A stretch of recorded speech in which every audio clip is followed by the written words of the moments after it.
elektrinčių. Nu ką, pažiūrėkit, procesai prasidėjo. Štai, žinot, kur vandens parkas. Štai, kai pakrantė aptverta iki pat, čia palikta tik tai praeiti, procesas prasidėjo ir mes matysime visas tai pakrantės. Ir kas čia su mumis terliosis ir aiškinsis. Štai, matot? Prie pat savo vartelius pasidarys ir ką iš.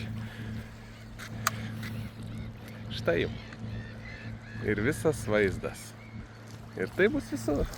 Ir tai bus visur, kur parduota. Einam dabar iki, dar čia pasižiūrėsim. Ir tie, kurie sakė, va, čia šabakštynai buvo, visokias nesąmonės šnekėjo. Ir štai viešas pakrantės, kurios buvo, tampa. Ir kaip arti dar, suprantat, nu, žmonės. Žmonės tokie, jiems leidė, jie paims iš visuomenės. Tokią mes valdžią turim. Štai, tokia yra ateitis. Einam dabar dar pažiūrėsim centrinį paplūdimį. Štai dar ir va čia irgi privatus jau stovi sklypai, čia irgi toj sulauksim tvorų anksčiau ar vėliau turbūt. Ir žiūrėkit, buvo skelbiama, kad pirmas aukštas nebus butai. Man jau pranešė žmonės, mato, kad bus komercinės patalpos. Matė, kad jau parduodama kaip butai. Pirmas aukštas. Taigi reklamavo čia pas mus. Kad galėsim vyną gerti ir ten, kur dar pastatys vietoj šitų. Vietoj restorano ir kur tą sklypą pardavė centrinę paplūdimį. Taigi pirmas aukštas bus komerciniai, galėsit savo vyną gerti, ten visokios veiklos bus ir taip toliau. Be abejo, kad tai yra pasakos tokiuose kaip Elektrėnuose už tokius pinigus, čia ne $500,000 kainuojančias patalpas, kurias dar reikia įsirengti. Kažkas savo vyną pilstis, mes rašėm irgi mūsų įtikinėjo. Ir dar vienas tarybos narys tą darė. Tai aš vietoj jo atsakomybę prisijimčiau. Ir va po šito jau dabar skelbimų, kur parduodami butai pirmam aukšte, pakeičiau nuomonę. Nes agitavimas, nu va toks, jis tikrai nieko gero neatneša. Ir jeigu tarybos narys nepripažins savo klaidas, mes paviešinsime viską, nes tai yra tiesioginis agitavimas, kad visuomenė nusiraminkit, viskas čia bus kaip ir plius minus normalu, bus ir visuomenė, bet mes matom rezultatus, kad viskas yra taip, kaip sakė žmonės ir aš jas nepavadinčiau skeptikais, nes viskas įsipildė labai greit. Štai pakrantę matėt, kokioje vietoje ir kaip aptverta ir jokio vyno ten nepilsto, bus parduota kaip butai pirmas aukštis. Štai, mes atėjom čia, kur buvo restoranas, tai va, jūs matot, visas šitas parduotas. Lygiai taip pat čia stovės daugiaaukščiai namai, lygiai taip pat atsiras ir tvoros ir, žiūrėkit, ką. Ir va dar noriu, kad suprastų draugystės namai. Va, visi draugystės namai. Jūs, mačiau ten pro langą, va dabar ėjau, gražu, žalia. Ir žmonės išlindę per langą žiūri, jūs matysit namus.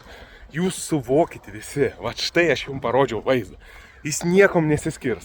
Atsiras čia namai. Tuoj parodysim, nueisim iki kurios net vietos.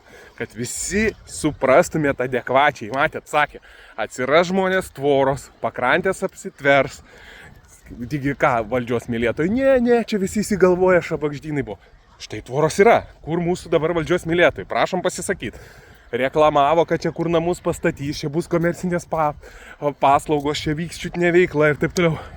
Matom, kad niekas neperka tokių komercinių patalpų brangiai, juos jau padaro butais. Tai visi, kas kalbėjo ir bandė raminti visuomenį, ir turbūt dalis visuomenės patikėjo, turi prisijimti atsakomybę, nes visi procesai vyksta visai kitokie. Štai, pažiūrim, kur atėjom. Va, šitas va sklypas, tai? Va šitas va sklypas.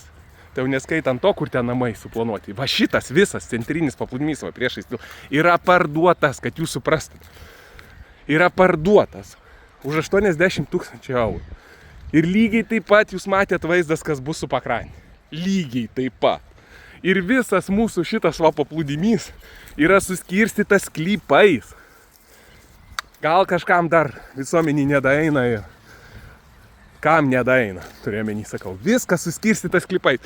Ir visi, va, jūs draugystės namais Va čia stovės namai, va. Jūs nematysit jokio ežero. Va čia suplanuota visur stovės daugiaaukščiai namai. Ką reiškia daugiaaukštis namas? Tai įsivaizduokit. Tai yra gyvenamasis rajonas, miegamasis rajonas. Jokios veiklos, jokios muzikos po tam tikros valandos. Čia žmonės gyvens, augins vaikus. Su mašinom važinės. Jie norės ramybės. Jie turės tą teisę. Čia bus gyvenamasis namai. Miegamasis rajonas. Jis iškart kitą statusą šitas visas įgauna. Va, kai mačiau pro šitą namą žiūrėjo, keli žmonės į ežerą grožėjosi. Jūs nematysit, jūs va čia, nes čia va stovės namai. Suprantat, suvokėt? Kad suvokti. Ir kai tik ateis pas jūs tie žmonės, kurie visą šitą suorganizavo. Va, tiltas. Čia stovės namai, kodėl jie sako, oi, bloga mintis tiltą atstatyti. Būtent tokia bloga jiems mintis. Nes čia suplanuoti namai, po to statyti bus daug sunkiau. Ir apskritai mes privalom visą šitą teritoriją įteisinti kaip viešą. Ir kaip paplūdimį. Kad daugiau niekas negalėtų, o jie to nedaro. Ašgi dalyvavau, kai bendrąjį planą pristatinėjo. Sakė, kad yra tik 2 tokios savivaldybės visoje Lietuvoje. O kokiu tikslu? Nu kaip čia atsitiktinai, vat paėmė ir pardavė. Va tokiu tikslu, kad galėtų parduoti. Nes kitaip negalėtum parduoti, jei būtų įteisintas paplūdimys. Tiek metų visi veikėjai, tarybos, kurie buvo ir kurie čia prisistato, turi prisimti atsakomybę. Tiek metų nesugebėjo įteisinti paplūdimių. Tai gal tik šlangų neapsimet. Viską visi žinojo. Ir iki šiol, ką sunku klausimus užduoti, kodėl buvo parduotas šitas sklypas 80 000. Bet jau turbūt tokie veikėjai čia suorganizavo, kad nesinorima tų klausimų užduoti. O 1000 elektriečių neturi ko prarasti. Kas tokia mieste norės gyventi? Va čia keli žmonės bus laimingi. Gyvena, čia padarysim miegamąjį rajoną, va čia, kur dabar va gražu pasivaikščioti. Dar kartą va parodau, va žiūrėkit, čia jūsų namai, visi draugystės gatvės, kurie jau palaik. Va čia stovės namai. Matėt, kaip pakrantė buvo atitirta? Va čia daugiaaukščiai namai. Suprantat? O va čia dar yra sklypai visur. Viskas čia yra sklypai. 1000 elektriniečių pakėlė šitą klausimą. Mes tikimės, kad bus pokyčių. 1000 elektriniečių įsipareigojo, va šitą va, parduotą už 80 000 eurų, sugrąžinti visuomeniai. Ir mes sugrąžinsim. Svertų tikrai yra daugiau negu reikia ir tikrai bus kur paspaust, kad jie sugrąžintų atgal, ką mūsų manimų tai pasisavino neteisėtai iš visuomenės. Tai negalėjo būti parduota, negalėjo būti paimta. Vienu žodžiu, daugiausia tai aš kreipiuosi į draugystės namus visus ir į visuomenę, kad jūs suprastumėt, kaip atrodys visa tai. Jūs ką tik pamatėt, aš parodžiau jums tvorą. Ir va čia. Visur.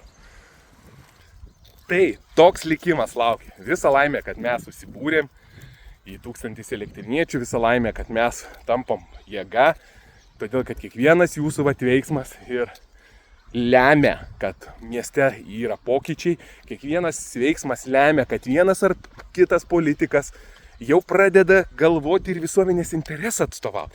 Todėl, kad jis suranda paramą 1000 elektriniečių. Vis dėlto tai yra 8-9 tūkstančiai žmonių mūsų grupiai. Nesvarbu, kad ir 1000, už tai tas ir yra 1000 elektriniečių. Tave palaiko, tu esi jau sėkmingas savivaldybė ir turi perspektyvos. Todėl kiekvienam politikui įdomu jau atstovauti visuomenės interesus. Nes jis iš to turės palaikymą, turės užnugarį. Ir jūsų kiekvienas komentaras, paspaustas laikas, pasidalintas postas. Atrodo, tiek nedaug tai reikia. Nulėmė tokius svarbius dalykus, kaip atrodys miestas, kaip jisai keisis. Matėt, kas iki to, kai to nedarėm, kas buvo. Visada, kaip sako, tai pradėk nuo savęs keisti, tai mes turim keisti. Todėl, kad kai mes nedarėm, mūsų užmigdė, užkalbėjo valdžios mylėtojai, savo dirba, jie atlyginimus gauna, sklypus mūsų pardavinėja, viešos pakrantės daro, ką nori, čia kažkokius biznius neaiškus, savartynus mums, kažkokias katilinės prie savališkų kapinių, šildymus brangina, ligonės uždavė, vienu žodžiu savo kūrė erdvę. Tas turi baigtis, tas yra nepriimtina. Ir jūs matot to viso rezultatus. Ir mes turim gintis. Ir tai tikrai nebrangiai kainuoja. Išsiųstas draugui pakvietimas. Suprantat, grupė, jeigu būtų grupiai 2-3 tūkstančiai žmonių, galvojat, kad nors kreiptų dėmesį į mus? Niekas nekreiptų dėmesio. O kai mūsų jau pusė Elektrėnų savivaldybės ir vis auga, o tada mūsų žodis yra svarus. Tai ką, gavosi šiek tiek video ilgesnis negu aš planavau, bet draugystės namai, jūsų tikrai čia yra daug. Junkitės prie 1000 elektriniečių, vienykimės, kas esat neprisijungę ir mes turim pakeisti tai, kad visa šita erdvė negali būti statinėjama jinai gyvenamaisiais namais. Tai turi būti mūsų. Nepamirškit, kad va ten, kur tas laivas stovi, lygiai taip pat privatu, lygiai taip pat parduota. Ir mane neramina, kad ten nebus jokio viešbučio.